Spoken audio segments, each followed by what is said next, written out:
Уа Мұхаммед, яһудилер мен христиандардың діндеріне ермейінше оларға әсте жақпайсың.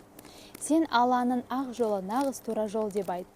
Өзіңе осыншама ілім беріле тұра, олардың әуейліктеріне еретін болсан, онда сені Алланың қаһарынан сақтайтын бірде-бір жанашыр дос та медеткер де табылмайды. Біз кітап түсіргендердің арасында оны лайықты түрде терең түсініп оқитындар бар. Міне солар оған шынымен сенеді. Ал кімде-кім оны біліп тұрып жоққа шығарса, міне солар екі дүниеде де зиянға ұшырап зардап шегетіндердің нақ өзі.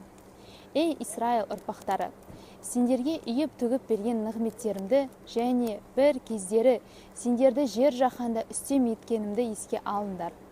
Сондай-ақ біреудің күнәсін біреу арқалап, біреудің қарызын біреу төлей алмайтын, ешкімнен азаптан құтылуы үшін ешқандай пидия төлем алынбайтын және ешкімге ешқандай шапағат пайда бермейтін, яғни біреу-біреуге шапағат етіп араша түсе алмайтын, һәм ешкімге ешқандай жәрдем берілмейтін, әркім өз басымен қайғы болатын, сондай алапат күннен қорқыңдар һәм алдын ала сақтаныңдар.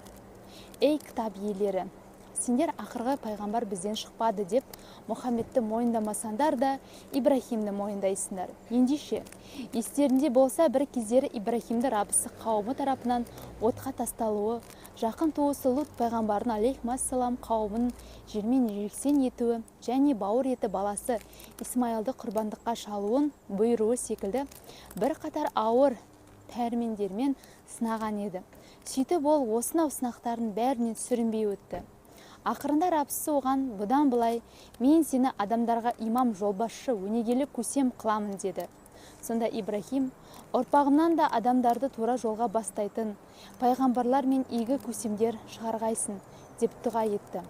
Алла тағала өзіңе уәде еткен осынау нығметіме ұрпағының ішіндегі залым кәпірлер әсте қол жеткізе алмайды деді. Біз Бейтулланы қағбаны адамдар үшін сауабы мол, зиярат орны һәм қауіпсіз мекен қылған едік. Уа мүміндер, ендеше сендер де мақам Ибрахимде Ибрахимнің тұғырында намаз оқып дұға етіңдер. Ибрахим мен Исмайылға тауап етушілер, ихтиқафқа кіргендер, яғни құлшылық ету мақсатында оқшауланғандар, тынбай рукуқ және сәжде жасап намаз оқитындар үшін үйімді таза ұстаңдар деп бұйырдық.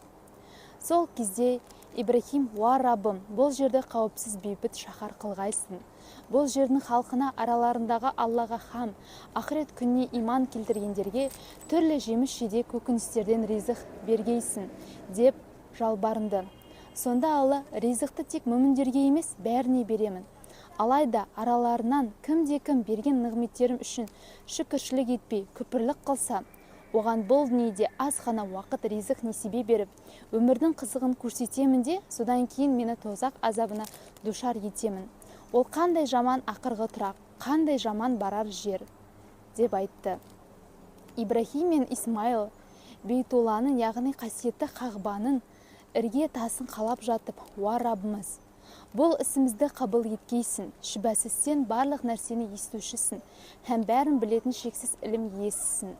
Уа Раббымыз, екеумізді бір өзіңе ғана мойынсынатын мұсылман еткейсің. Нәсілдерімізден де бір өзіңе ғана мойынсынатын мұсылман үмбет шығарғайсың. Һәм бізге құлшылық рәсімдерімізді көрсетіп, тәубелерімізді қабыл еткейсің. Шүбәсіз сен шынайы тәубелердің барлығын қабыл етушісің. Һәм тәубеге келіп өзіңе бет алған құлдарыңа ерекше мейірімдісің. Уа Раббымыз, оларға өз араларынан өзінің аяттарында оқып ашып түсіндіретін, кітап пен хикметті үйрететін, яғни кітаптағы иләхи пәрмендер мен тыйымдардың хикметін һәм жаратылыс пен құбылыстардың мән мақсатын ұғындыратын және оларды күнә атаулыдан арылтып тазартатын елші жібергейсің.